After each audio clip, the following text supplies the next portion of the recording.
Hello नमस्कार दोस्तों।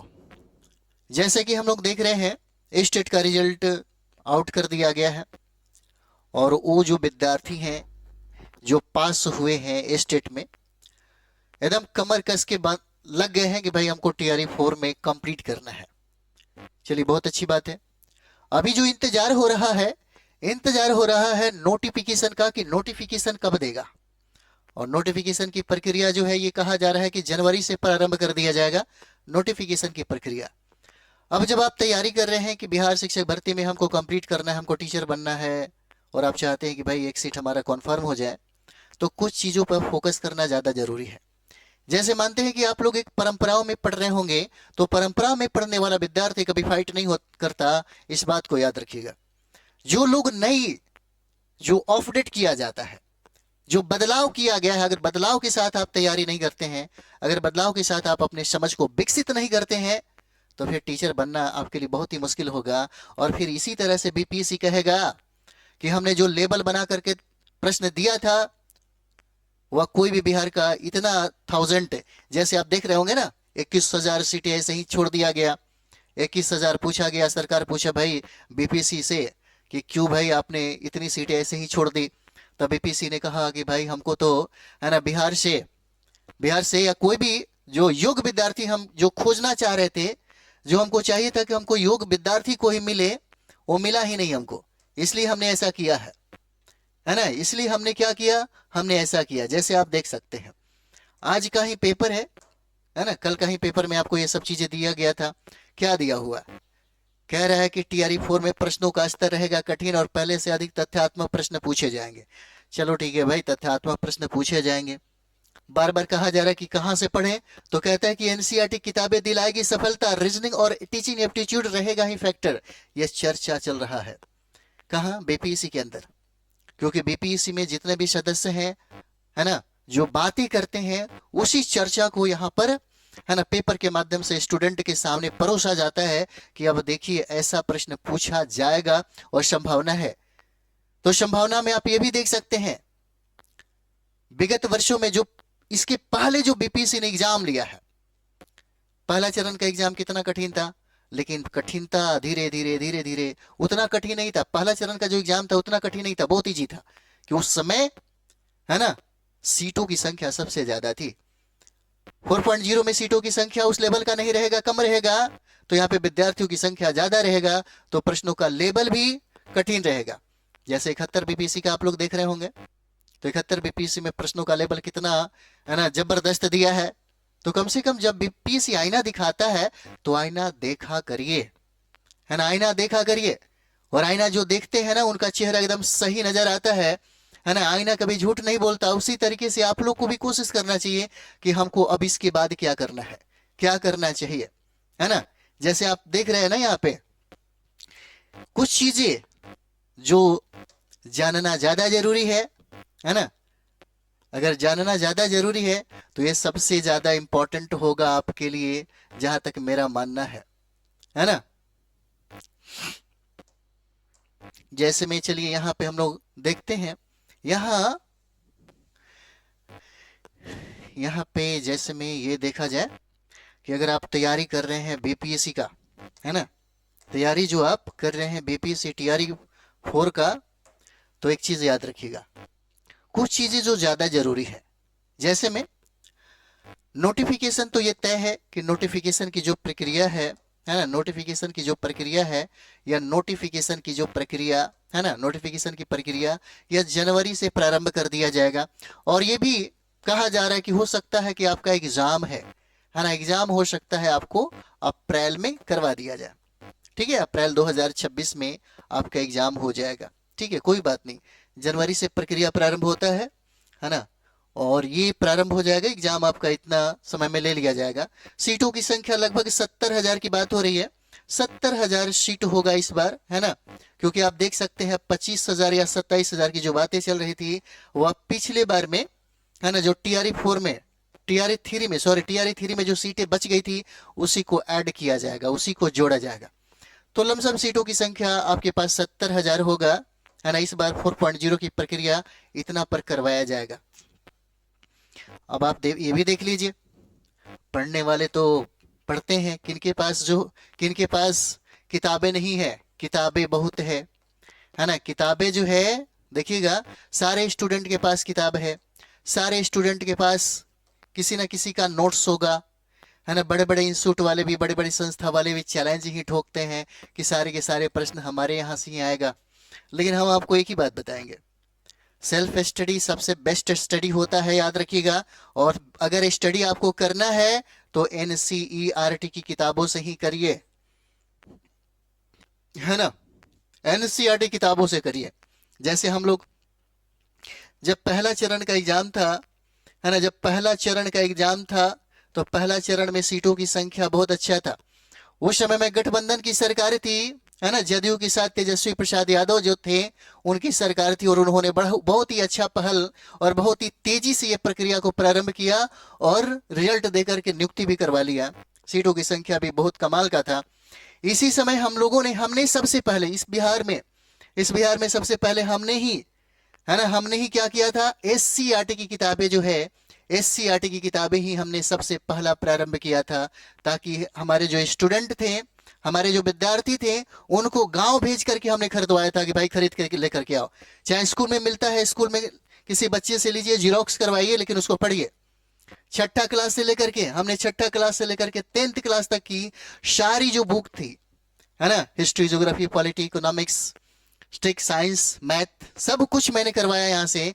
और उन लोगों को लगभग 60 दिनों में, है ना, 10 से 12 घंटा हम अपने क्लास में ज्यादा से ज्यादा 3 से 4 घंटा ही पढ़ाया। बाकी उन लोगों को, है ना, होमवर्क जो मिलता था सेल्फ स्टडी करने का स्मार्ट तरीके से, यही सफलता दिलाई थी। रिजल्ट, सारे के सारे रिजल्ट यहाँ से आए थे। मैं इसलिए कह रहा हूँ कि ये जो किताबें है ना, ये जो किताबें हैं जिसको हम लोग एनसीईआरटी और एससीईआरटी कहते हैं, आयोग भी कहता है कि अगर आपको एग्जाम देना है, अगर आपको फाइट करना है तो इसको पढ़ करके आइए।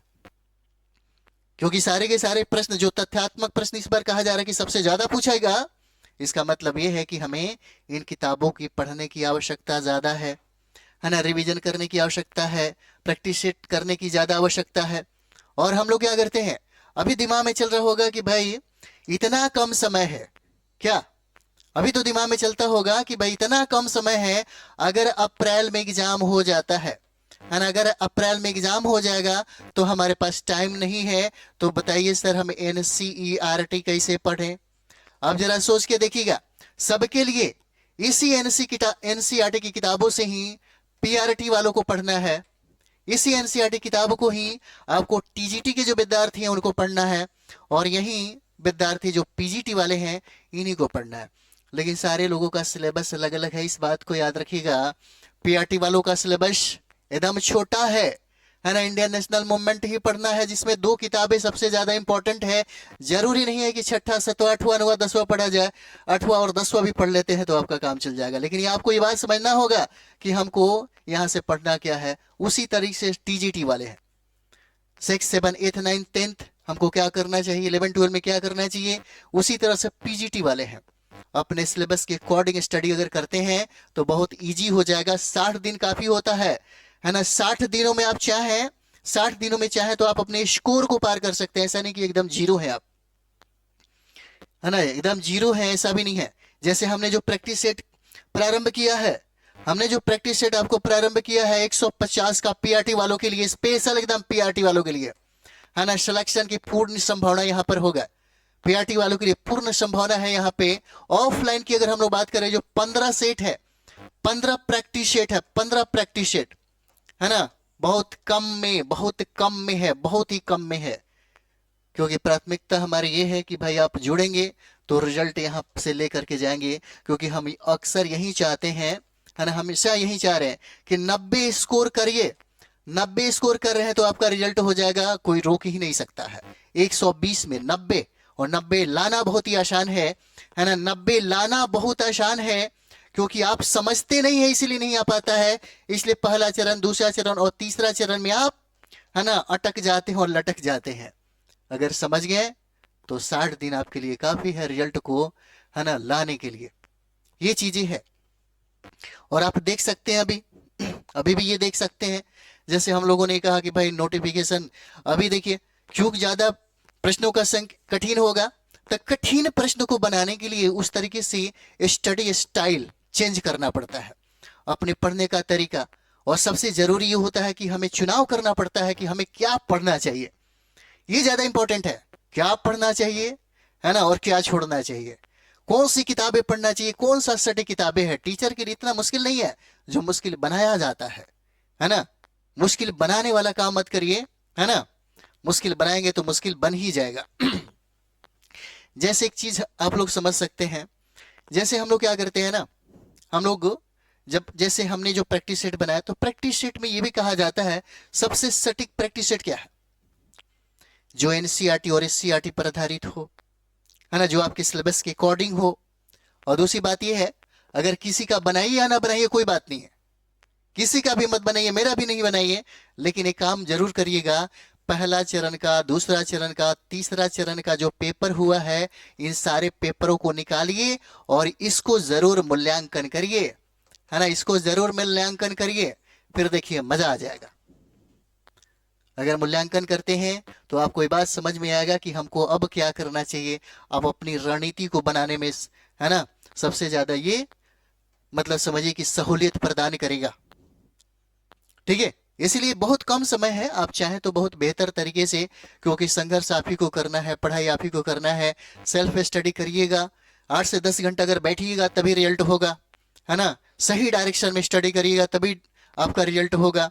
पढ़ने वाले तो 18 घंटा भी पढ़ लेते हैं, कोई बात नहीं है, लेकिन 18 घंटा वाला और बगल में 5 घंटा वाला पढ़ लेता है सिलेबस के अकॉर्डिंग, सही डायरेक्शन और सही गाइडलाइन में, तो 5 घंटे वालों का रिजल्ट होता है, 18 घंटा पढ़ते रह जाते हैं। इसलिए ज्यादा जरूरी है कि सटीक किताबें सही डायरेक्शन में स्टडी करिए। अगर इतना है तो आपको कोई रोक ही नहीं सकता, क्योंकि काम स्कोर पर होना चाहिए, और स्कोर के लिए मात्र 3 ही काम करना चाहिए।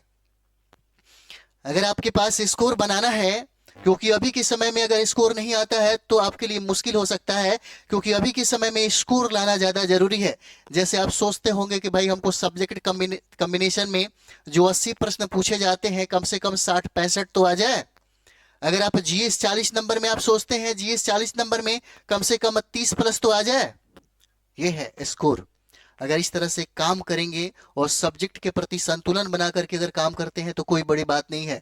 जैसे पीआरटी वालों के लिए होता है 120 प्रश्नों में 90 आना चाहिए। अगर 90 कर लेते हैं तो आराम से रिजल्ट है। रिजल्ट के लिए कोई मुश्किल नहीं होता है, रिजल्ट के लिए रिजल्ट के अनुसार पढ़ना ज्यादा जरूरी होता है।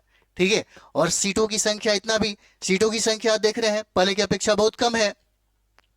यहाँ पे नए जो विद्यार्थी हैं, नए विद्यार्थी, है ना, नए विद्यार्थी इस बार ऐड हो जाएंगे, है ना, टीआरई 4 में ऐड हो जाएंगे। एनआईओ वालों जो हैं उनको भी इसमें शामिल किया जा रहा है, और जो लोग पहला दूसरा तीसरा चरण में जो छठते आ रहे हैं, है ना, वो लोग भी इसमें शामिल होंगे। इस तरह से महिलाएं भी हैं जो जिनको सही गाइडलाइन मिल रहा है ना। लुसेंट के चक्कर में पढ़ना थोड़ा सा ये हो जाएगा। लुसेंट फायदा उस समय करता है जब आपके पास एनसीईआरटी की समझ बहुत बेहतर है, तब रिवाइज के लिए सबसे बेस्ट है आपके लिए, है ना। तो ये सब चीजें आपको करना होगा ताकि आपकी समझ जो है, समझ विकसित हो, एनालिसिस बेहतर हो जाए, ताकि जो बेसिक प्रश्न पूछे जाते हैं आपके टीचर में वो छूटे नहीं। एक जो आसान प्रश्न अगर छूट जाता है तो आप कई लोगों से, कई हजार विद्यार्थियों से क्या हो जाते हैं, पिछड़ जाते हैं, है ना। यही बात है, अच्छे तरीके से तैयारी करिए।